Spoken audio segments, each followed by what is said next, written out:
Imagine this. A single mistake, one forgotten clay jar, changed human history forever. It built kingdoms, inspired religions, survived deadly wars, and even today, billions of people still raise a glass because of what happened thousands of years ago. The strange part? Nobody invented it. It was discovered by accident. So, how did one forgotten jar become one of the most influential creations in human civilization? This is the incredible story of wine. A story of luck, survival, and the people who refused to let a tradition disappear. Let's go back, not hundreds, not thousands, but 8,000 years into the past. Chapter 1: The Forgotten Jar. Long before cities, before kings, before pyramids, people lived in small farming villages surrounded by forests and mountains. Life was simple. Every day was about finding food, protecting family, and surviving another season. In the hills of the South Caucasus, wild grapes grew everywhere. During harvest, families picked them by hand. Children filled baskets. Adults crushed the fruit with their feet and hands. The sweet juice flowed into large clay jars buried beneath the earth. They weren't trying to create history. They simply wanted to preserve fruit for later. Then, something unexpected happened. One jar was forgotten. Days turned into weeks. Deep inside the buried container, tiny wild yeast floating in the air found the grape juice. Invisible to human eyes, nature quietly began its work. The sugar slowly disappeared. Tiny bubbles formed. The smell changed. The taste changed. When someone finally opened the jar, the juice had transformed into something completely different. Nobody understood what had happened. But they knew one thing. It tasted amazing. Without science, without laboratories, without even knowing what yeast was, humanity had accidentally discovered fermentation. And with it, wine was born. It may sound like a small accident, but that forgotten jar would eventually influence religion, politics, trade, art, and entire civilizations. The story was only beginning. Because once people discovered wine, they never wanted to lose it again. But the next civilization wouldn't simply drink wine. They would worship it. Part 2: Egypt. The drink of the gods. The discovery of wine slowly spread from village to village. Traders carried grape seeds across mountains. Travelers shared stories of a mysterious drink that could warm the body and lift the spirit. Centuries passed, until wine reached one of the greatest civilizations the world had ever seen. Ancient Egypt. Along the banks of the Nile River, life flourished. Every year, the river flooded the land, leaving behind rich, fertile soil. Fields turned green, fruit trees grew, and vineyards began to cover the landscape. To the Egyptians, wine was far more than a drink. It was sacred. They believed it was a gift from the god Osiris, the divine ruler of agriculture, life, and rebirth. Drinking wine wasn't only about celebration. It was a way of honoring the gods. Soon, wine became a symbol of power. The richer you were, the more wine you owned. For ordinary people, beer was the everyday drink. But for nobles, priests, and pharaohs, wine was a treasure. When a pharaoh died, something remarkable happened. Workers carefully placed hundreds of sealed wine jars inside the royal tomb. Each jar was labeled with incredible detail. The year it was made, the vineyard where the grapes were grown, even the name of the winemaker. More than 3,000 years ago, the Egyptians were already recording information that looks surprisingly similar to modern wine labels. Why? Because they believed life continued after death. If the pharaoh needed food in the next world, he would surely need his favorite wine too. Thousands of years later, archaeologists opened some of these ancient jars. Although the liquid had long disappeared, tiny chemical traces remained. Those traces proved something extraordinary. The Egyptians weren't making simple wine. Some jars contained carefully blended wines from different vineyards. They understood flavor, balance, and craftsmanship long before modern wineries existed. Imagine standing inside a silent royal tomb. Golden walls surround you. Torches flicker in the darkness. Row after row of sealed clay jars waits patiently beside the king. Each one holding not just wine, but a memory, a celebration, a piece of someone's life. Wine had become more than a drink. It had become history itself. But another civilization was watching.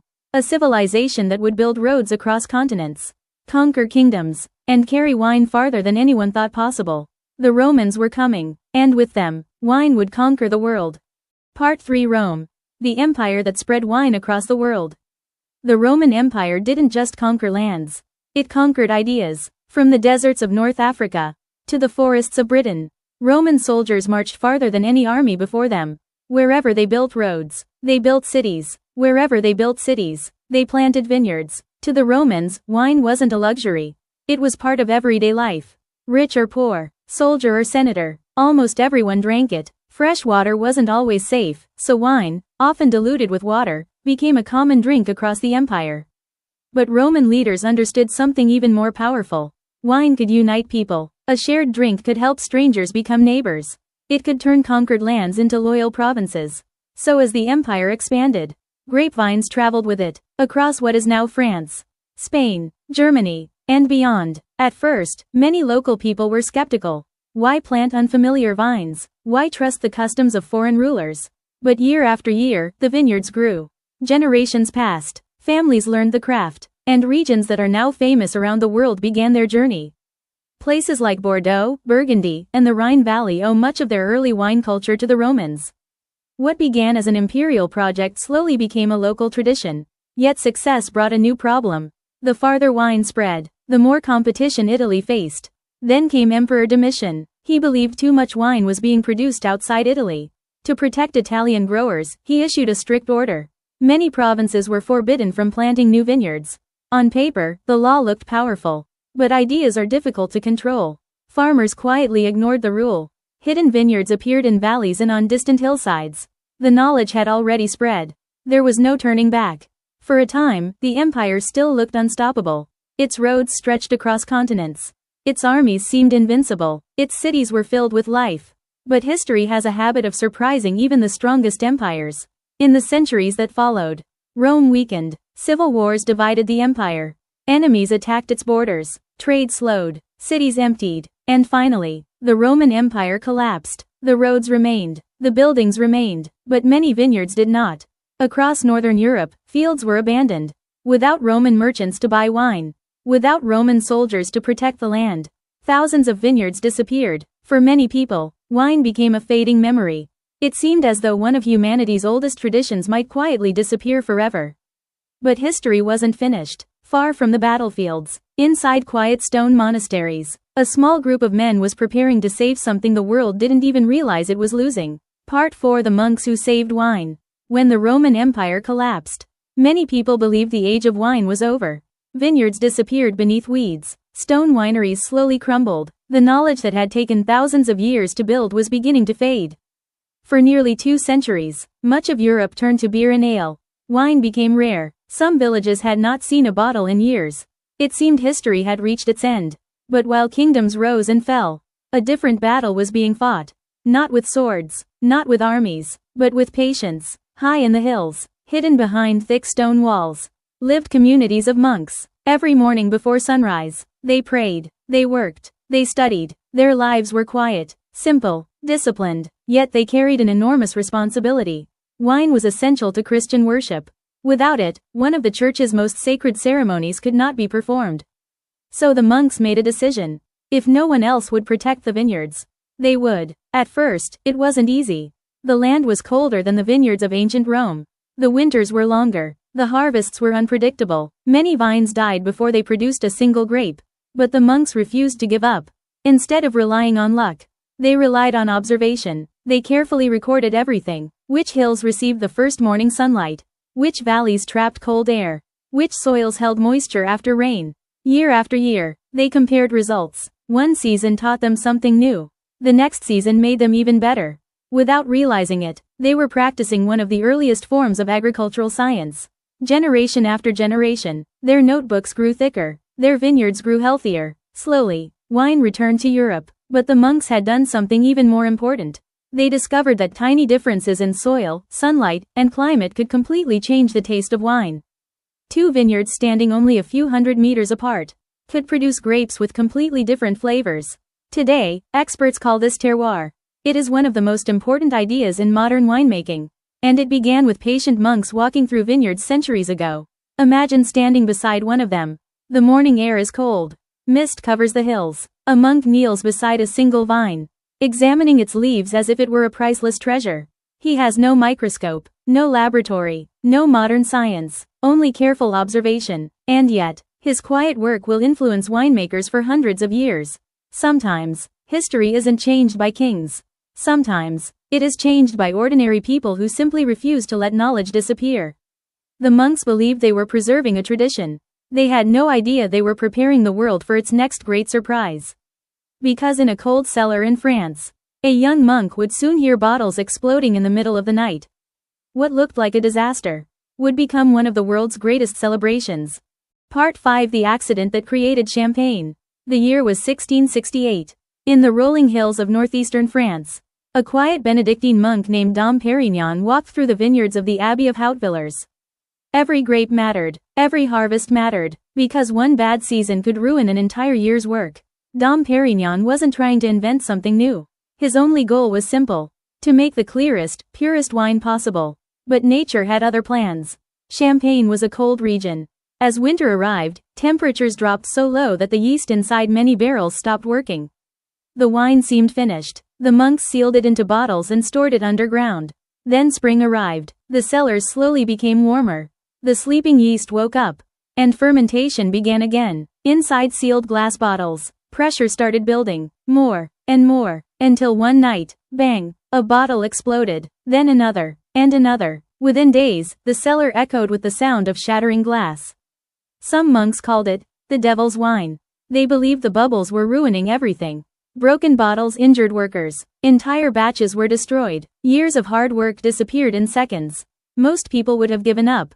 Dom Perignon didn't. Instead of fighting the problem, he studied it. He experimented with stronger bottles, better corks, different blending methods. Little by little, he learned how to control the pressure instead of fearing it. What had once been a flaw became a feature. For the first time, sparkling wine could be produced with consistency. When people poured it into a glass, thousands of tiny bubbles raced toward the surface. It shimmered in the candlelight. It felt alive. Soon, kings and queens across Europe wanted to taste it. Champagne became the drink of celebrations, coronations, victories, and unforgettable moments. It's funny to think about. One of the world's most luxurious drinks exists because winter interrupted a fermentation.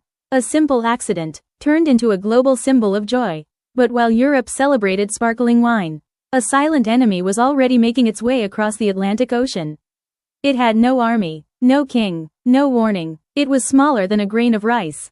And within a few years, it would nearly destroy the entire wine industry. Part 6: The Tiny Enemy That Nearly Destroyed Wine Forever. By the middle of the 19th century, Europe believed it had mastered winemaking. France produced some of the finest wines on earth. Italy's vineyards stretched across rolling hills. Spain's grapes were shipped around the world. It felt like nothing could stop the industry.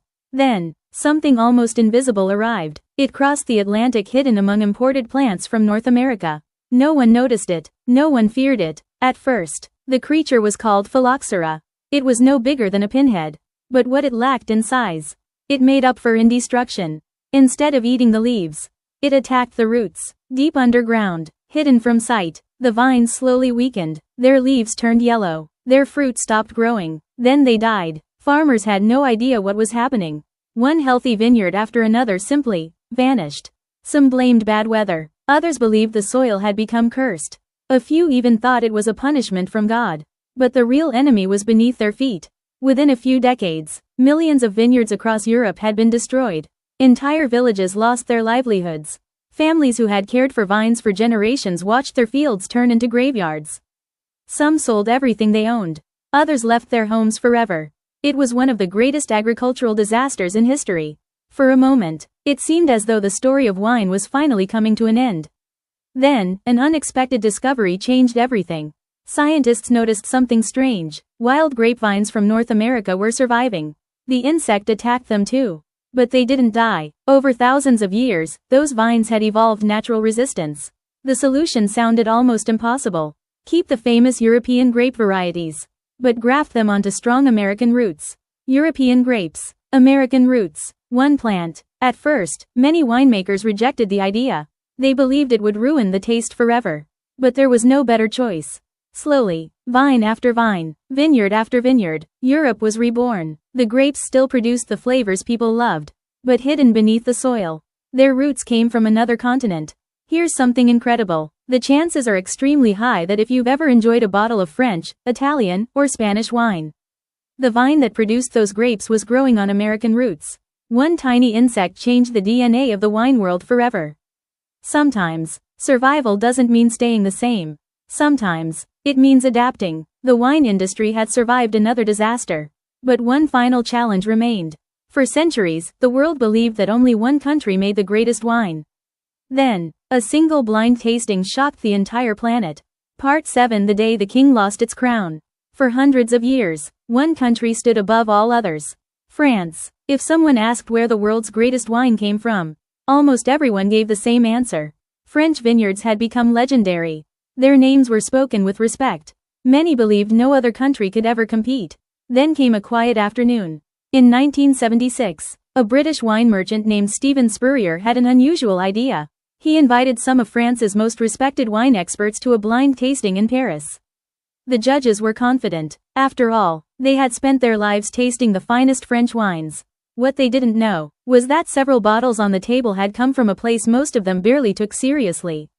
California. The tasting began, one glass after another. The judges sniffed, sipped, compared, scored. Hours later, the results were revealed. Silence filled the room. The highest-rated white wine came from California. The highest-rated red wine also came from California. The impossible had happened. For the first time in modern history, French wine had been defeated on its own soil. Newspapers around the world called it the Judgment of Paris. It wasn't just a competition. It was a turning point. From that day forward, the world realized greatness wasn't limited by geography. Extraordinary wine could come from anywhere. Soon, Argentina became famous for Malbec, Australia for Shiraz, Chile for Cabernet, South Africa, New Zealand, and many other countries joined the story. The world of wine had become truly global. Think about everything this drink has survived. It began with a forgotten clay jar. Created by accident, it crossed deserts and mountains. It stood beside pharaohs in their tombs. It traveled with Roman armies. It survived the collapse of an empire. It was protected by monks who refused to let history disappear. It almost vanished because of an insect no bigger than a pinhead. And it reinvented itself when the world thought its best days were over. That's why wine is more than a drink. It's a symbol of human resilience. Every generation faced a challenge. Every generation could have given up.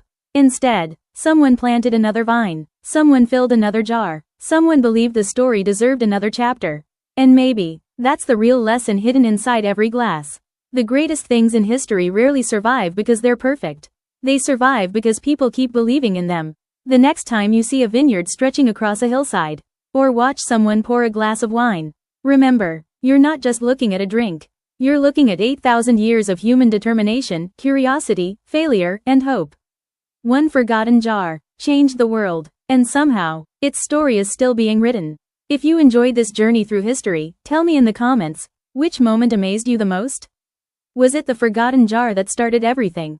The monks who saved an ancient tradition? Or the tiny insect that nearly erased it forever? I'd love to hear your thoughts. If you'd like to discover more incredible true stories from history, don't forget to subscribe.